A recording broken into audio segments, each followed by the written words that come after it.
Okay, so this one is called An Ode to All the Stories My Father Used to Read to Me. Momotaro means peach boy in Japanese. I used to wonder what it would have been like to have been born from a giant peach like that boy had. Sticky, sweet, bouncing for life. I laughed at your voices for the dog and the monkey. It almost made me forget how his father had given him a sword and looked on silently as Momotaro journeyed off to kill Onai when he was still a child, protecting his land, his people, and himself. It felt cruel of the father at the time, but you've taught me the importance of fighting demons on one's own now. Night didn't exist before the sea serpent's daughter. She married a chief on land, but grew tired of the endless light she found there.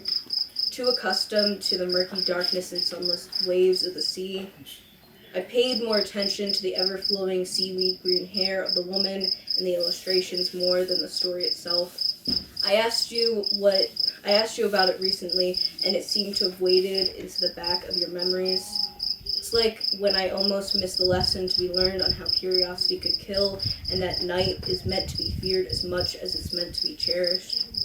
That's why sleep was created in a shell tossed up to the sky, turned into the moon, comforting presences I can look to in the dark when I don't have you. There was a story you used to read to me that I don't remember the title or the premise. I let you read it night after night because I knew it was your favorite. It was difficult to follow, and the words never stuck in my young mind, but the nights we stayed up by a small table lamp, or the ones with me pulling on the threads of my pillow as I listened, are vivid.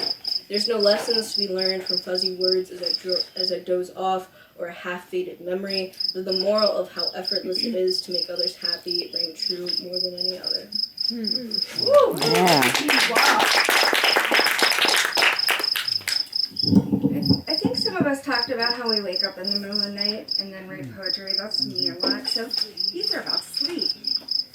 Sleep, sleep. Your caresses tease me in the fingers of your slumber, only to leave me alone, powerless, anxiously awaiting your return.